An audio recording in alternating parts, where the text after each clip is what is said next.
Хей! Здравейте, скъпи ученици! Аз съм пчеличката Бизи, пазителката на извора на Девин. И днес, в часът на Девин, ще ви разкажа много интересни факти за водата. Колко е полезна тя за всички нас и колко е важно да бъдем хидратирани.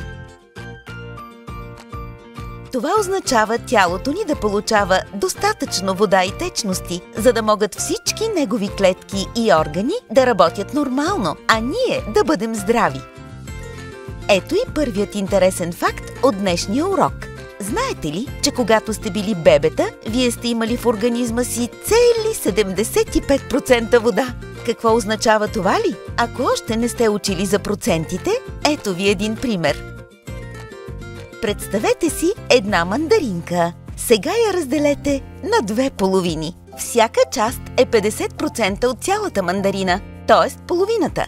Когато разделим двете половини на още две, вече всяко парче е 1/4 или половината на половината. Това са 25%.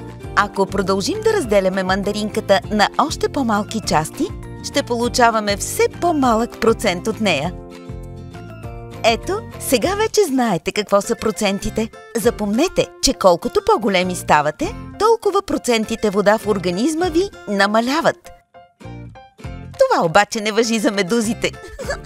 Те са съставени от 98% вода. Сигурно за това няма как да се отдавят във водата. Динята пък е цели 92% вода. Но шампионът сред плодовете и зеленчуците е краставицата. Тя е 97% вода.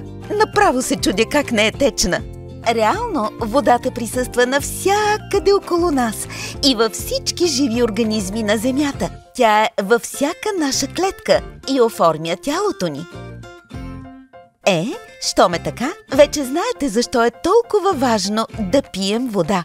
Добре е всеки ден да изпивате поне 6 чаши вода, особено когато сте били активни в игрите. Аз знам, че сте. Хей, а я сега се сетете, кога за последно днес пихте вода и колко чаши сте изпили от сутринта? За да не забравяте да пиете вода, сега ще ви подскажа няколко ситуации, в които е важно да се хидратирате. Започваме от рано сутрин. Още със ставането, организма ви има нужда също да се събуди. А как става това? Разбира се, с вода.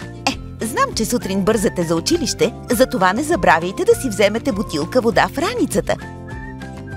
А след сън идва и времето за закуска. Запомнете, че когато се храните, организмът ви също има нужда от течности, за да преработи по-лесно храната и да вземе всички полезни вещества от нея. Винаги след ядене пийте чаша вода.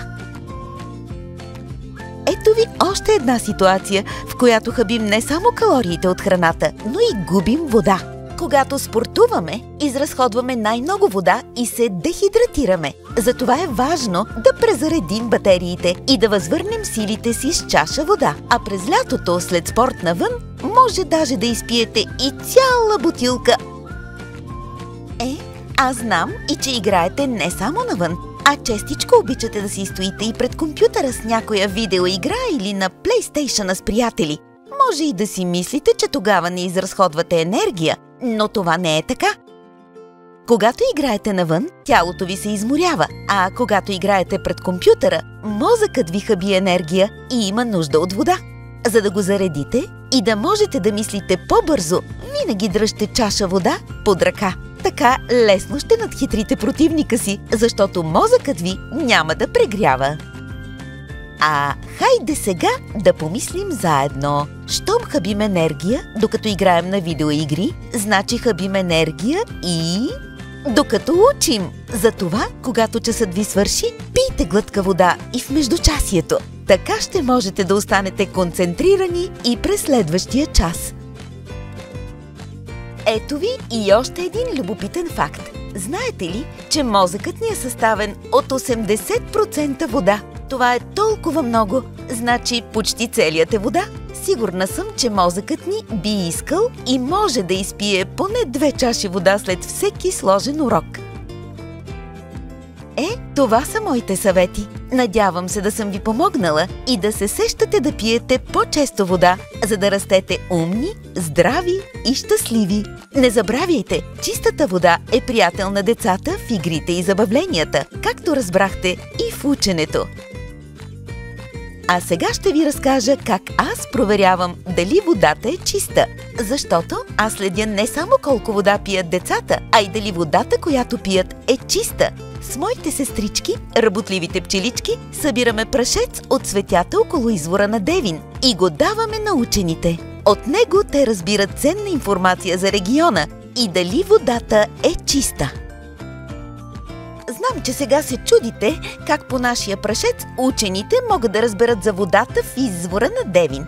Ами много просто. Ако нашият прашец е чист и няма тежки метали и замърсявания, значи и изворът е чист. Хайде, сега сте вие на ход. Предизвиквам ви следващата игра да бъдете мои помощници и да влезете в ролята на пчели-скаути. А аз ви чакам на финала. Чао от мен и не забравяйте да пиете чиста изворна вода!